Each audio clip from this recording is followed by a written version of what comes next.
आदरणीय प्रधानमंत्री जी, आपने जनता को बहुत सारे सुझाव दिए हैं और पहले भी कई बार देते रहे हैं, लेकिन किसी के निजी व्यवसाय पर इस तरह का कटाक्ष करना हम सब लोगों के लिए बहुत ही कष्टदायी महसूस हो रहा है। स्वर्णकारी पेशा हमेशा ही हमारे देश हित में रहा है और यह पितापुरखी है और पूर्णतः स्वदेशी है। आज तक जितने भी कारीगर हुए हैं उसके ऊपर सरकार का कोई खर्चा नहीं होता। जो भी हमारे बच्चे नौजवान ये काम सीखते हैं अपनी तो रोजी रोजी चलाते ही हैं, सैकड़ों लोगों को दूसरों को भी काम मिलता है और भारत की अर्थव्यवस्था में भी इनका बहुत बड़ा योगदान रहता है हमेशा ही।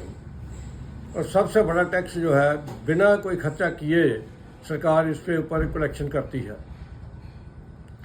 आपने अगर कहना ही था कि बचत करनी है या अपना रेवेन्यू बचाना है तो सबसे पहले अपने जितने मंत्री संतरी हैं, एमएलए हैं, उनके साथ एक एक एमएलए के साथ सैकड़ों गाड़ियां चलती हैं, उनके ऊपर क्यों नहीं नकेल डाली? उनके ऊपर भी एक साल के लिए जो एक एमएलए चलता है सैकड़ों गाड़ियां लेके चलता है, उसके ऊपर पाबंदी लगानी चाहिए थी। दूसरा, अगर आप चाहते, हमारी माताएं बहनें सोने के साथ साथ कपड़ा खरीदती हैं, चप्पल वगैरह खरीदती हैं, बर्तन वगैरह घर के खरीदती हैं, बिल्डिंगें बन रही हैं, उनके ऊपर क्यों नहीं आपने कहा कि वो भी अंकुश लगा दिया जाए? एक एक घर में 10-10 गाड़ियां हैं, जो मल्टीनेशनल कंपनियां, उनके पास सैकड़ों हज़ारों गाड़ियां ऐसी हैं जिनका बिना मतलब वो चलती हैं, उनको बंद कर देते।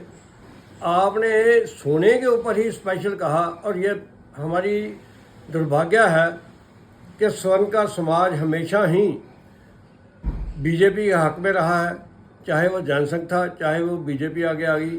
और ज़्यादातर लोग जो है 90% तकरीबन लोग जो हैं वो हमेशा आज सरकार के आपके समर्थन में रहे हैं और आपकी सरकार ने हमेशा ही हमारे साथ गला काटने वाली बात की है। कोई भी आदमी ऐसा नहीं मिला जिसने हमारे लिए कुछ अच्छा विचार रखे हों।